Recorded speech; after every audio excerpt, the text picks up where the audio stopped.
It is before dawn on December 2, 1805. 73,000 French soldiers are moving through the freezing darkness of Moravia. By the time the sun sets, they will have destroyed the combined armies of Russia and Austria simultaneously. On a ridge above the slaughter, a single figure watches the chaos unfold. He possesses the stillness of a man who has already seen this battle play out 1,000 times in his mind.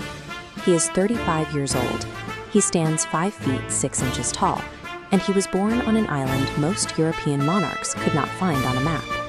In the next 8 hours, he will execute a tactical maneuver so precise that military academies will spend the next 2 centuries teaching its geometry. His name is Napoleon Bonaparte. But to understand the forces that put him on this ridge, we have to abandon the moment of his greatest triumph and go back 36 years. The true mystery of Napoleon is how a provincial nobody managed to break the deepest, most heavily guarded power structures in Western civilization. Sent to a military academy in France at the age of 9, the young Napoleon was entirely isolated. He was a Corsican outsider who barely spoke French, thrust into an institution designed by and for the Parisian aristocracy.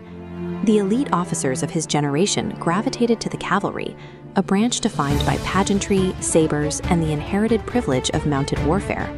Napoleon chose artillery. While his aristocratic peers slept, he worked. He read the campaigns of Caesar, Alexander, and Hannibal with absolute focus, mining ancient history for raw operational intelligence. Artillery was governed by mathematics, physics, and the exact calculation of trajectory. It perfectly matched his worldview. Power to Napoleon was a quantifiable force. In 1789, the French Revolution systematically dismantled the nation's elite. The aristocratic officer class that would have blocked Napoleon's advancement for decades fled into exile or faced the guillotine. The collapse of that old order introduced a dangerous new operating principle to the French military: pure meritocracy. For a man of Napoleon's ability, this was the sudden, violent removal of a ceiling. His first major test came at the Siege of Toulon in 1793. Taking command of the artillery at 24, he personally led an assault and used exact mathematical trajectories to force a British fleet out of the harbor. 2 years later, the fragile revolutionary government in Paris faced 30,000 armed royalists marching on the Tuileries Palace. The commanders in charge panicked.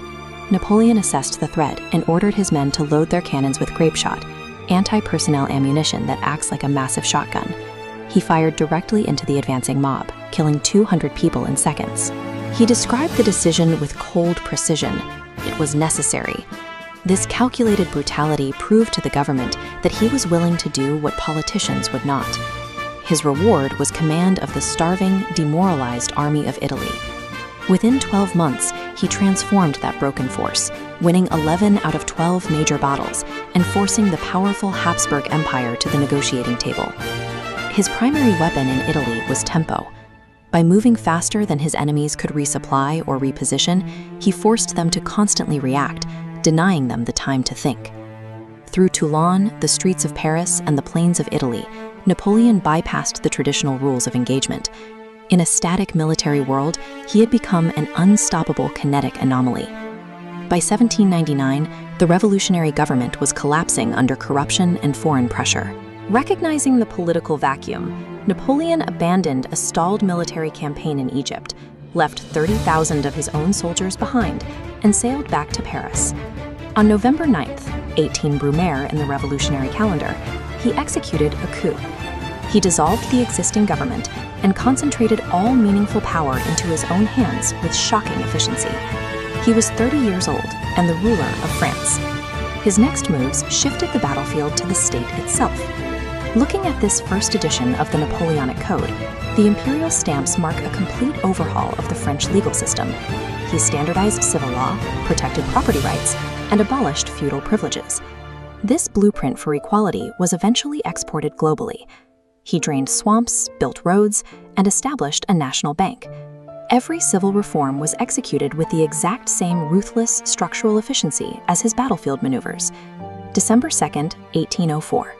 Inside the vast, vaulted expanse of Notre Dame Cathedral, the elite of Europe gathered for an imperial coronation. The Pope himself had traveled from Rome to consecrate the ceremony.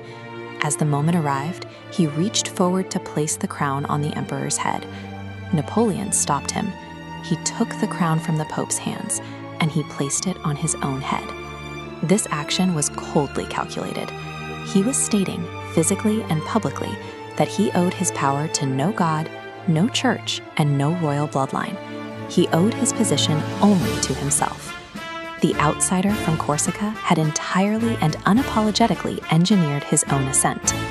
Exactly 1 year later, to the day, he stood on that ridge at Austerlitz, watching the destruction of the Russian and Austrian armies. The political aftermath was absolute.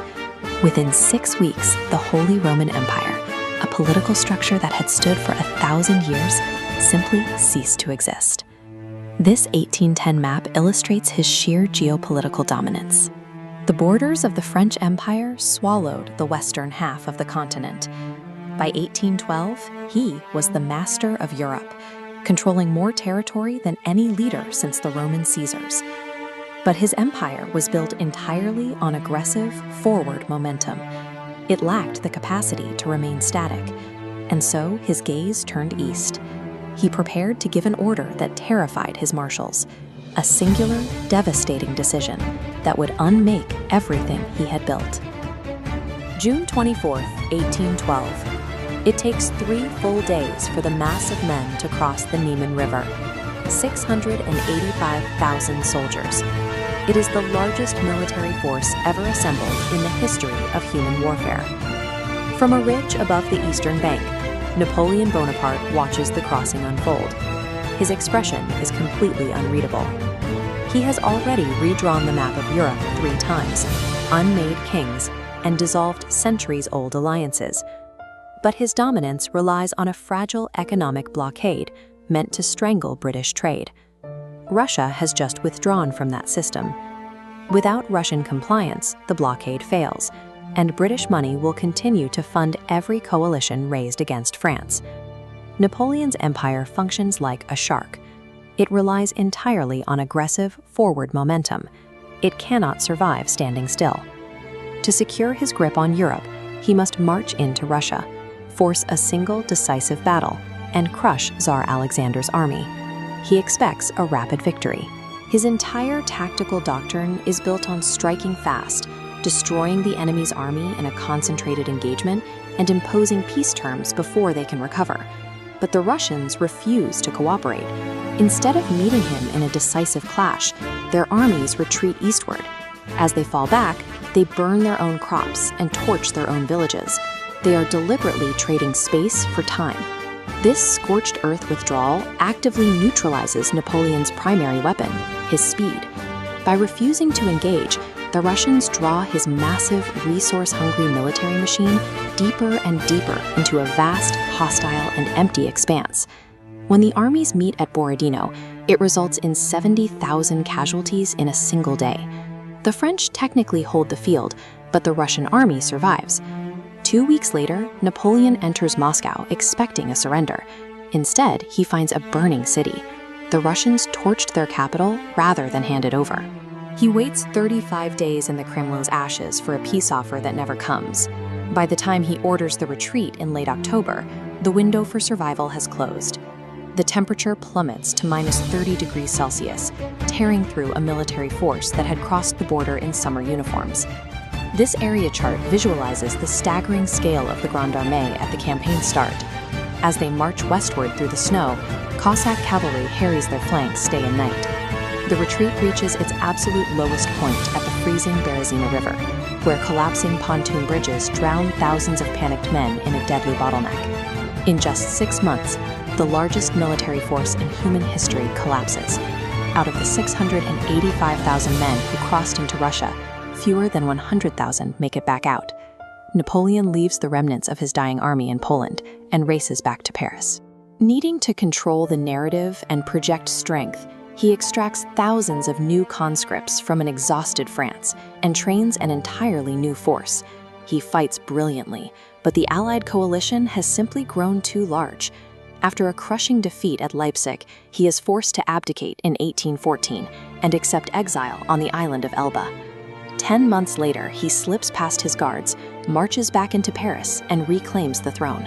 His return lasts exactly 100 days. It ends on June 18, 1815, in the muddy fields of Waterloo. Napoleon launches wave after wave of desperate attacks, trying to shatter the British lines before the Prussian army can arrive to reinforce them. Late in the afternoon, with time running out, he sends in his Imperial Guard. This elite formation has never broken in battle. They advance through the smoke, meet the British volley, and then the impossible happens. They retreat. The sight of the retreating Guard triggers a total psychological collapse across the French lines.